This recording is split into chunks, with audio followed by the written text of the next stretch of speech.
시간 우리에게 주시는 하나님 말씀입니다. 요한 1서 2장 9절에서 11절 말씀입니다.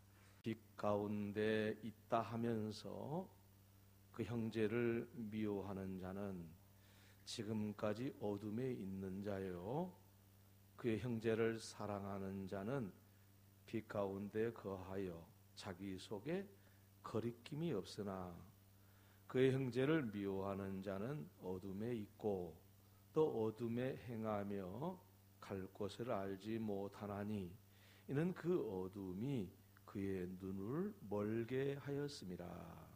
아멘. 예수님을 믿는 사람은 빛 가운데 있는 사람이고 예수님을 믿지 않는 사람은 어둠 가운데 있는 사람입니다. 예수님을 믿는 사람은 그래서 다시 어둠 가운데로 살아갈 수가 없습니다. 내가 다시 어둠 가운데로 살고 싶다 해서 어둠으로 돌아갈 수도 없습니다. 예수 믿는 사람은 빛 가운데 있는 사람이기 때문에 다시 어둠이 그를 점령하지 못합니다. 예수 믿지 않는 사람은 한순간도 빛 가운데 있어 본 적이 없습니다.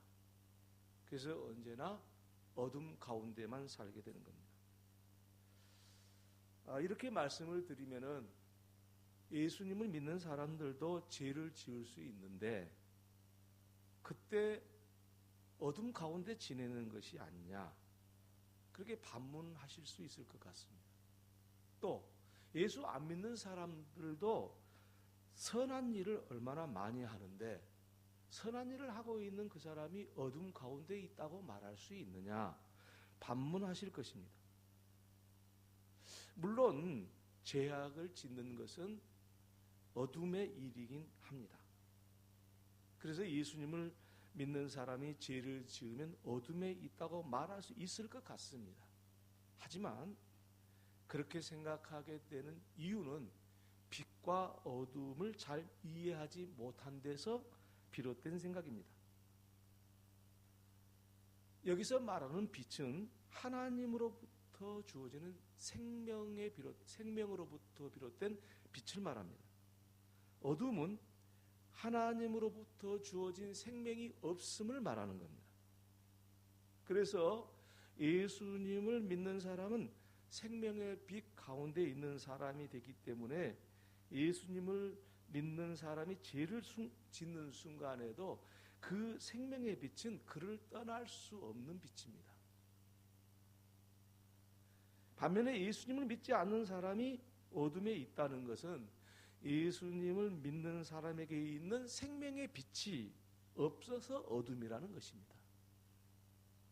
그러니까 빛은 하나님이 주신 생명으로부터 온 빛을 말하는 것이고 하나님의 생명이 없기 때문에 생명의 빛이 없게 되는데 이것을 어둠이라고 말씀드리는 것입니다.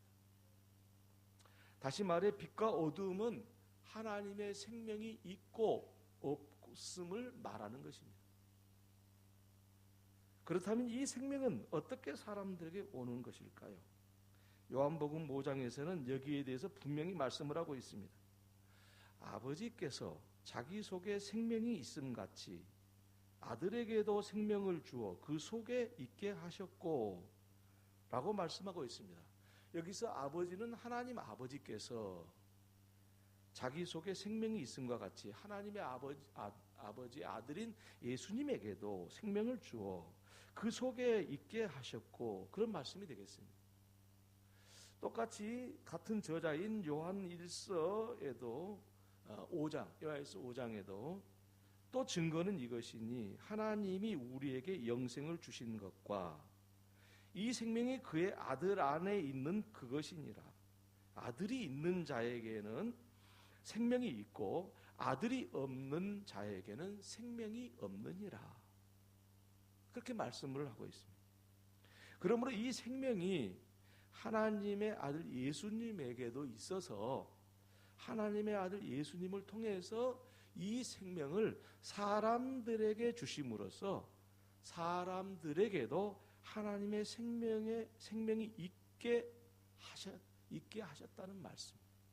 그래서 사람들에게 있는 이 생명이 곧 빛이라는 것입니다. 이 생명에서 나오는 빛이라는 거예요. 그래서 예수 믿는 사람은 하나님의 아들 예수가 그 안에 있어서 하나님의 생명이 있고, 그래서 빛이 되는 것이고 빛 가운데 사는 것이고, 예수를 믿지 않는 사람들은 하나님의 아들을 믿지 아니하므로 그 안에 하나님의 생명이 없고 빛이 없어서 어둠이라는 말씀이 되겠습니다. 이 신비로운 세계를 우리가 사람으로서는 다 이해할 수 없을 겁니다. 눈에 보이는 세계가 아니고 영적인 세계이기 때문에 그저 말을 한마디 들었다고 해서 다 이해되기는 어려울 줄로 생각이 듭니다. 또 납득이 가지 않는 부분도 있으리라고 생각이 듭니다. 그러나 한 가지 분명한 사실이 있습니다. 우리가 예수님을 믿을 때에 우리 안에 하나님의 생명이 있게 됨으로써 우리는 하나님의 사랑을 경험하게 되고요, 하나님의 아들 예수님을 믿는 구원이 우리에게 임하게 되는 것, 그것은 아주 분명한 사실입니다. 그러니까 하나님의 생명이 우리 안에 있기 때문에 우리가 예수님을 믿는 거고 하나님이 우리를 사랑하고 계신다는 것을 알게 되는 것이라, 이런 말씀이 되겠습니다. 이러한 영적 세계를 알게 됨으로써 사람들은 예수님으로 말미암아 빛 가운데 살아가는 삶이 시작되는 겁니다. 그러나 만일 예수님을 믿지 않는다면 어둠 가운데 있게 되어서 결코 그 빛을 경험할 수 없고 하나님의 생명을 소유할 수 없게 되는 것은 당연한 사실이 되겠습니다. 아무리 공부를 많이 해도, 아무리 많은 선행을 한다 해도, 아무리 깊은 도를 닦고 수련을 한다 해도 어둠 가운데 있는 것입니다. 빛 가운데 있는 것은 아닙니다. 여러분, 많은 사람들이 착각을 합니다. 좋은 일 많이 하면은 빛 가운데 사는 것처럼 생각합니다. 좋은 일 하지 말라는 뜻이 아니라 하나님의 생명이 그 안에 있냐 없냐가 더 중요하다는 말씀이고 더 우선적인 말씀이라는 뜻입니다. 그렇다면 이제 우리는 이런 세계가 어떻게 펼쳐지고 있는지를 좀 더 깊이 있게 생각해 볼 필요가 있게 되었습니다. 다시 말해서 하나님 아버지의 생명이 하나님의 아들 예수님에게도 있게 되었다는 사실이 무슨 뜻이 있으며 어떻게 하나님의 아들 예수님을 통해서 사람들에게 하나님의 생명이 주어질 수 있었는가에 대한 세계를 오늘 말씀을 통해서 알고자 합니다. 먼저 우리는 하나님께서 하나님 아버지와 하나님의 아들 예수 그리스도와 하나님의 영이신 성령님이 하나인 삼위일체 되시는 하나님을 우리가 믿고 있습니다. 그러니까 성경에는 삼위일체라는 단어는 나오지 않습니다. 하지만 이것을 좀 쉽게 이해해야 하겠습니다. 왜냐하면 우리가 믿는 하나님이 삼위일체 되는 하나님이라는 것을 모르면은 신앙에 깊이가 있을 수가 없습니다. 그냥 막연한 하나님을 믿으면 안 된다는 말씀이 되겠습니다. 그래서 이를 좀 더 쉽게 이해하기 위해서 몇 말씀을 드리자면은, 하나님께서 이 세상을 창조하실 때에 성부, 성자, 성령 삼위일체 되시는 하나님께서 창조하셨다고 말씀하고 있습니다.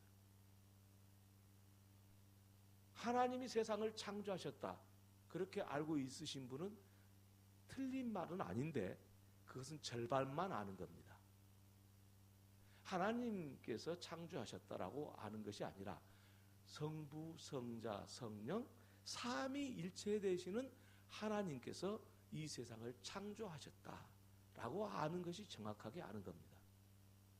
다시 말씀을 드리면은 성부 하나님이 세상을 다 창조한 것이 아니라 성자 예수 그리스도와 그의 영이신 성령과 함께 이 세상을 창조하셨다. 그렇게 알아야 우리가 바른 믿음이 되는 겁니다. 우리 예수님께서도 십자가에 죽으시고 3일 만에 부활하셨다가 40일간 이 세상에 예수님의 제자들과 함께 계시다가 하늘로 승천하셨습니다. 그때 승천하시면서 하신 마지막 분부의 말씀이 뭐냐면은 너희들은 모든 족속으로 제자를 삼아 아버지와 아들과 성령의 이름으로 세례를 주고 그랬습니다. 예수님께서 이렇게 말씀하신 것은 삼위일체 되신 하나님이라는 것을 말씀하고 계시는 겁니다. 그러니까 우리 예수님께서도 하나님을 말씀하실 때 성부, 성자, 성령 삼위일체 되시는 하나님을 말씀하셨다는 사실입니다. 여기서 삼위일체라는 말은 성부, 성자, 성령이 하나라는 말이 되겠습니다. 그런데 이 삼위일체라는 말은 사람의 언어로는 표현할 수가 없습니다. 제가 삼위일체 되신 하나님, 그러니까 여러분이 다 알아들으신 것처럼 이렇게 표정들이 그러신 것 같은데 사실은 이게 다 알아듣고 있는 게 아니에요. 자, 예를 들어볼까요? 하나면 하나고 셋이면 셋이지 어떻게 셋이 하나입니까? 우리 사람의 말로 맞는 이야기입니까? 하나는 하나고 둘은 둘이고 셋은 셋이지 어떻게 셋이 하나입니까? 우리 말에서는 수용할 수 없는 말씀이 이 삼위일체라는 말입니다. 우리 인간의 언어로 따지면 앞뒤가 맞지가 않습니다. 그래서 삼위일체라는 말은 우리 인간의 언어가 아니라 하나님의 말씀이요 영적 세계에서만이 이해될 수 있는 말씀이다. 이렇게 말씀드릴 수 있겠습니다. 그래서 이 삼위일체에 대해서 설명을 하려다가 옛날에 신학자들이 다 이단 신학자가 됐습니다. 그러니까 설명할 수도 없는 것을 설명하려고 하니까 이단이 될 수밖에 없잖아요. 억지로 싸맞히니까. 그래서 우리 교회 역사에서 삼위일체 이단이 굉장히 많습니다. 그래서 우리가 억지로 풀려 하면 안 돼요. 아니, 모르는 것은 모르는 것이지. 하나님의 세계를 어떻게 우리가 다 압니까? 그래서 이 삼위일체라는 말을 우리가 인간의 언어로 다 서술할 수 있다. 이것은 빨리 내려놔야 됩니다. 그렇지 않으면 우리는 하나님을 믿기가 어렵습니다. 굳이 삼위일체라는 말을 인간의 언어로 표현해 보자면 삼위일체 하나님께서는 삼위 하나님께서 완벽한 사랑의 관계로 일체시다. 그 말을 표현하고 있는 겁니다. 그렇다고 해서 제가 삼위일체라는 말을 다 설명드린 것은 아닙니다. 성부, 성자, 성령, 삼위가 일체가 되었는데 사랑의 관계, 완전한 사랑의 관계로 일체가 되었다. 그런 뜻이 그 속에 들어있다는 것은 얼마든지 말씀드릴 수가 있겠습니다. 완벽한 사랑의 관계이기 때문에 어떤 것으로도 삼위일체이신 하나님을 분리시키거나 또는 나눌 수 있는 관계가 아니다. 그러므로 삼위일체 하나님은 하나의 신적인 본질이 세 인격 안에 있다. 그렇게 말씀을 드릴 수가 있고, 혹은 하나님은 하나의 본질이며 세 인격 안에 있다. 그렇게 신학적으로 표현을 합니다. 그런데 말씀드려봤자 그 말을 쉽게 이해하기는 어려우리라 생각이 들고, 이 말씀을 설명하자면 한참 걸리기 때문에 제가 설명을 사실 못 드리고요.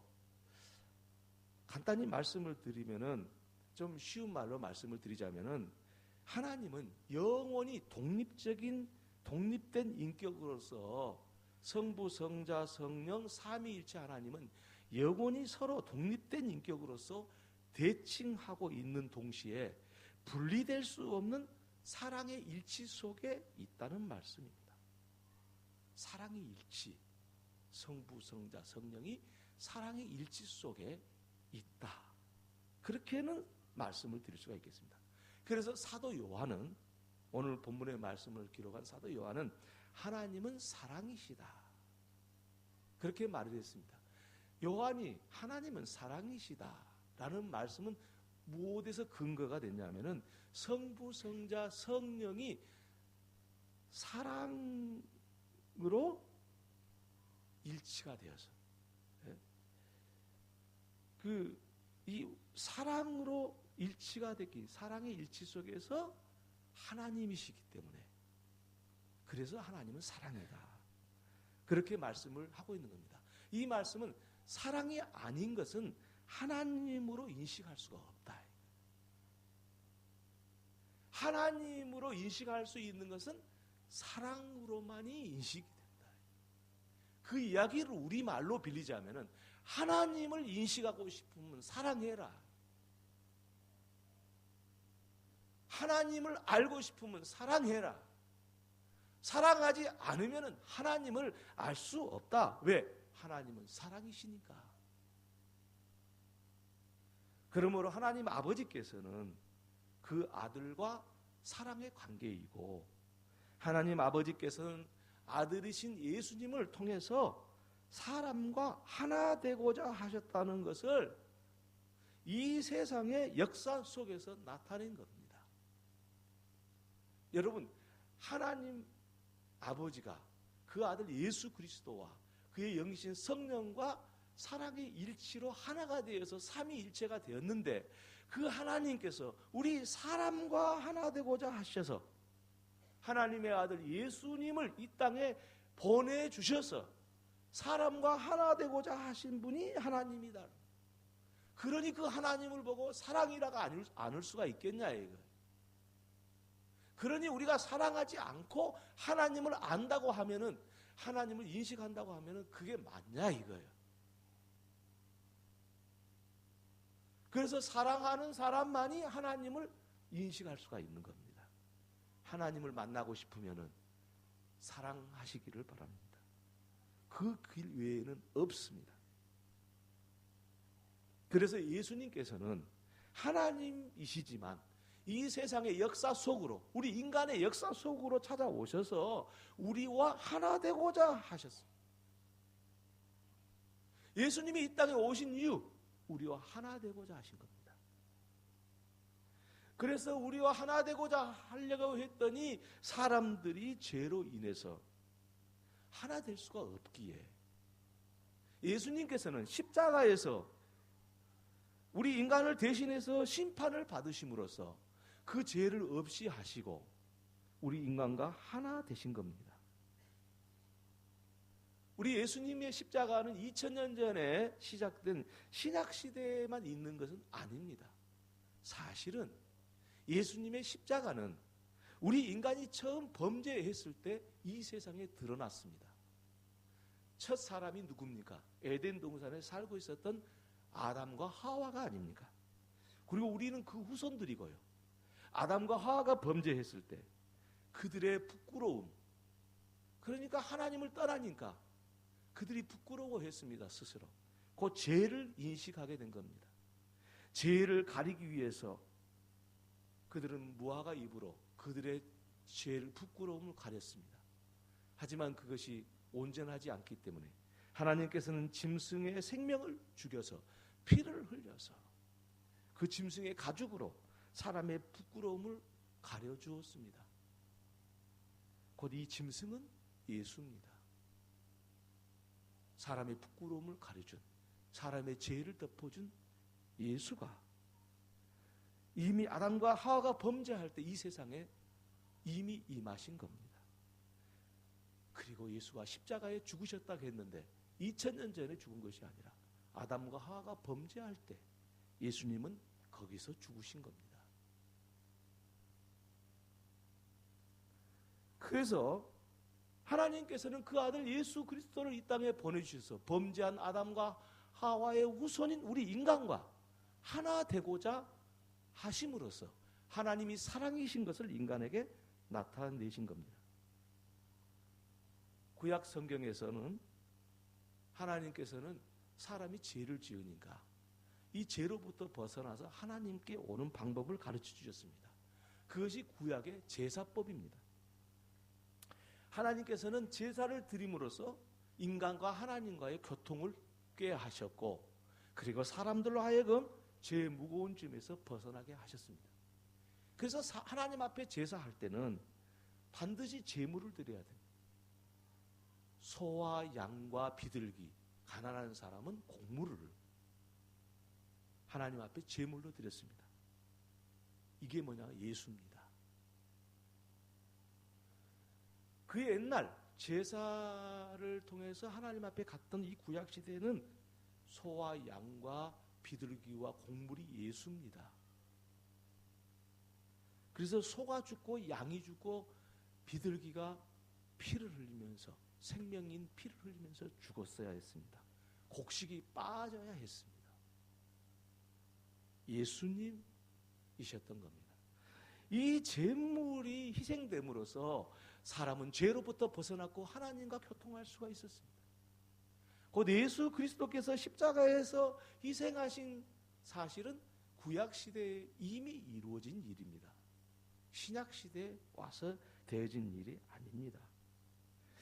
지식이 얕은 사람들이 기독교를 비난할 때, 아니 2000년 전에 예수님이 오셨는데 성인 중에 한 사람이지, 그렇게 이야기를 하고 비난합니다. 그러면 뭐 우리 옛날부터는 부처 믿어야지, 더 먼저 들어오면 부처 믿어야지, 우리 조상신 믿어야지, 그런 사람들이 그건 몰라서 그러는 거예요. 이 세상 첫사람 아담과 하와가 범죄할 때부터 예수는 죽으셨고 십자가를 지시고 우리 죄를 짊어지고 계셨고, 그것을 2000년 전의 역사 속에 드러낸 겁니다. 그래야 하나님 아버지께서는 예수님으로 인해서 이 세상 사람들과 하나 되고자 하신 하나님이시라는 것. 그래서 그 결과 사람들에게 하나님의 생명이 있게 되었고, 이로 인해서 사람들은 생명의 빛 가운데 살아가는 축복이 임하게 된 것입니다.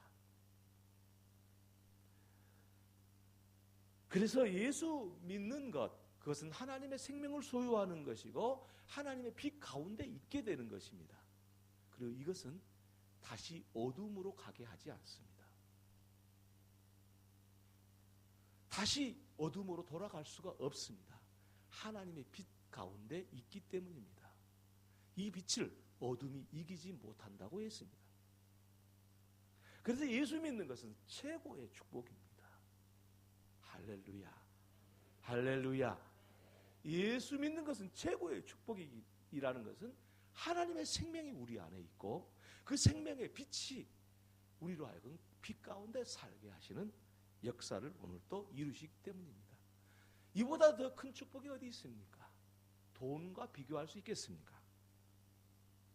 이러한 사실로 인해서 우리는 이제 빛과 어둠이 무엇인지 분명하게 분별할 수 있게 되었습니다. 그래서 우리가 예수님을 믿는 것이 얼마나 큰 축복인지, 얼마나 큰 복된 세계가 열리고 있는 것인지 우리는 이제 분명하게 알게 됐습니다.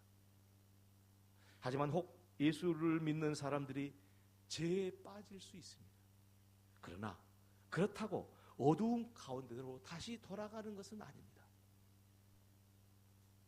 예수님을 믿는 사람들은 언제나 빛 가운데 있기 때문에 죄를 지을 때 죄가 더 심각하게 인식되는 것입니다. 왜요? 죄는 어둠의 일이기 때문에 빛 가운데 사는 예수 믿는 사람은 그 죄가 아주 심각합니다. 조그만 죄를 지었더라도 그 큰 고통을 경험하게 되는 것입니다.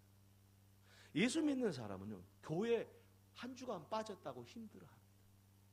예수 안 믿는 사람은 한 번도 교회 안 나오고도 힘들어하지 않습니다.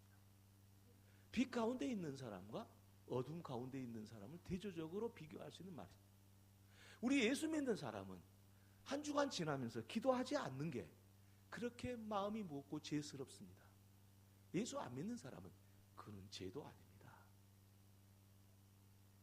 예수 믿는 사람은 하나님 앞에 헌신하고 봉사하고 하나님 앞에 다 바치는 삶을 사는데, 그렇지 않으면 죄인 것 같아서 마음이 무겁습니다. 예수 안 믿는 사람은 빛이 없기 때문에 그것이 죄인 줄 모르는 것입니다. 우리가 그렇게 살 필요는 없겠지만 예수님을 믿는 사람이라면 누구나 이 죄를 경험하게 되는데, 우리 예수 믿는 사람은 이런 이 죄를 경험하면서 살 수밖에 없는 일반적인 상황에 놓여 있게 되어 있습니다.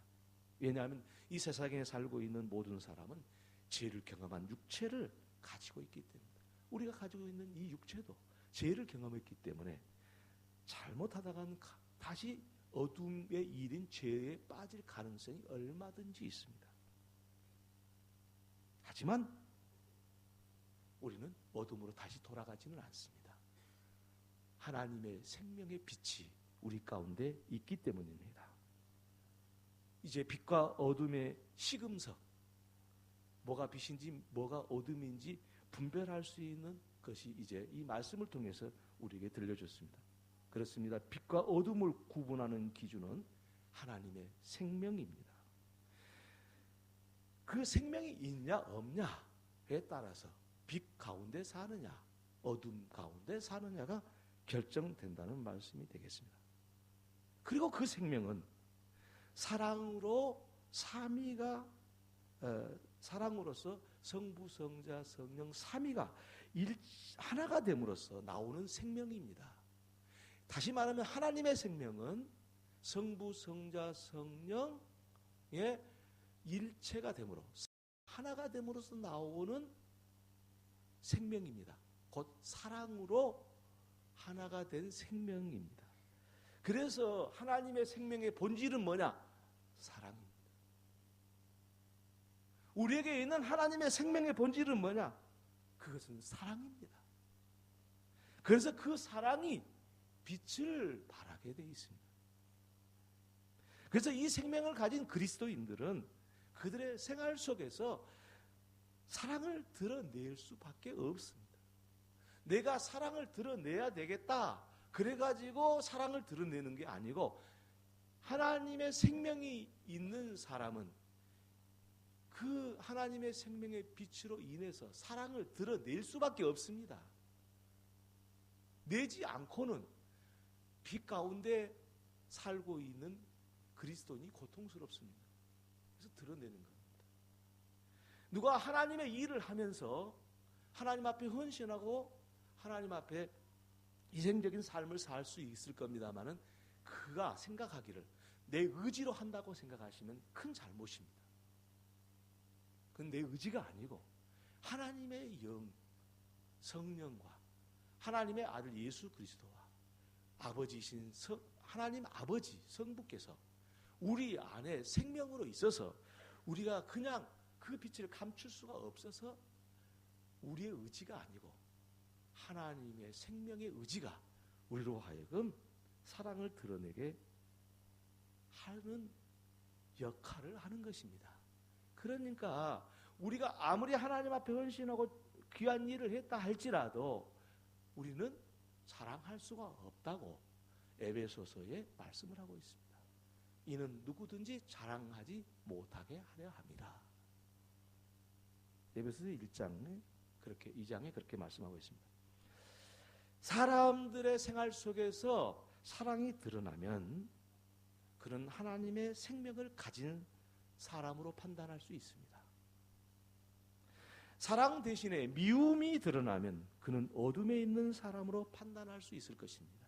그래서 미움이라는 것은 감정을 이야기하는 게 아니고 싫어하는 행위를 이야기합니다. 여러분, 감정의 미움 순간에 들 수 있어요.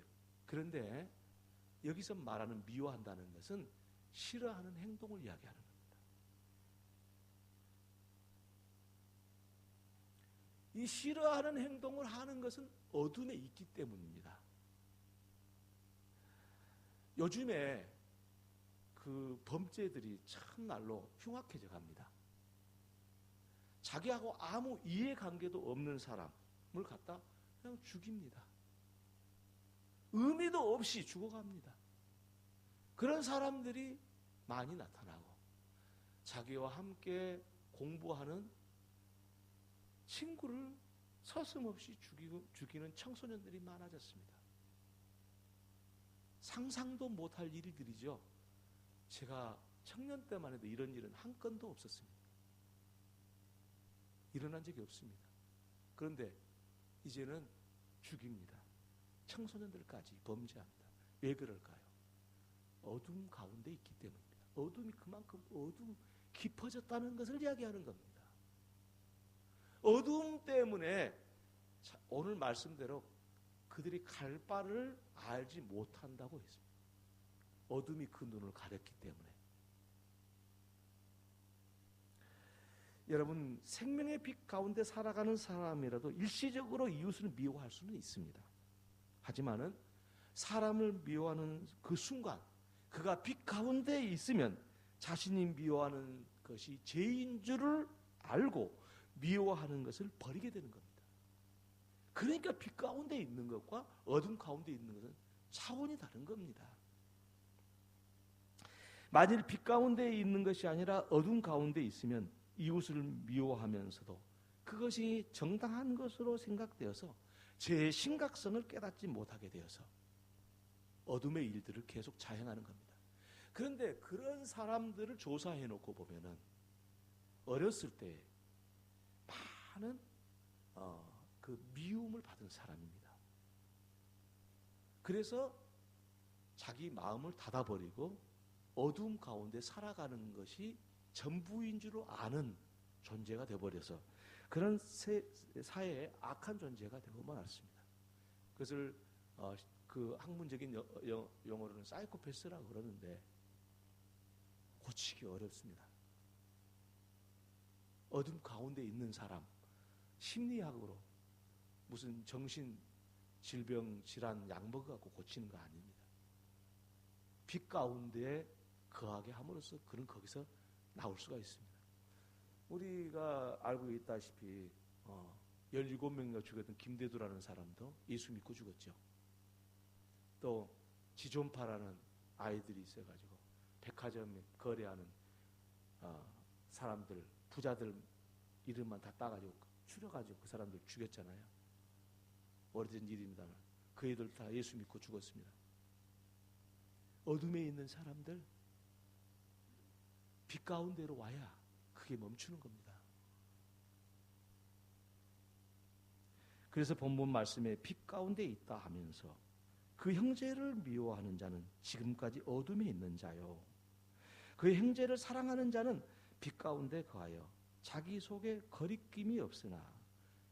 여러분, 형제를 사랑하는 사람은 빛이시잖아요. 빛이 있잖아요. 그러니까 빛이 비쳤으니까 자기는 거리낌이 없는 거예요. 어떤 일을 해도 빛 가운데 있을 때는 어떤 걸 해도 거리낌이 없는 겁니다.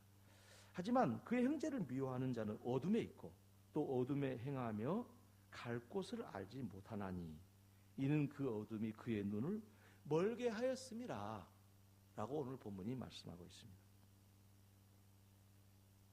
오늘을 살아가는 예수를 믿는 저와 여러분이 이웃과 형제를 사랑함으로써 어둠 가운데 있는 이 세상 사람들에게 어두운 밤의 등대와 같음을 잊지 않기를 주님의 이름으로 부탁합니다. 기도하겠습니다. 하나님, 우리 아버지, 우리 안에 하나님의 생명 주시고 그 생명이 사랑으로 인한 생명인 것을 알게 하시며 이것이 우리 안에 있으므로 빛 가운데 우리가 살아가게 된 것을 감사합니다. 이제 우리가 이 세상에 빛이 되었음을 알게 하여 주시고 빛 가운데 살아감으로써 아직도 칠흑같이 어두운 바다를 건너는 배와 같이 어둠 속에서 살아가는 이웃들에게 빛이 되는 저희들이 되게 해 주옵소서. 예수님의 이름으로 기도 올려옵나이다. 아멘.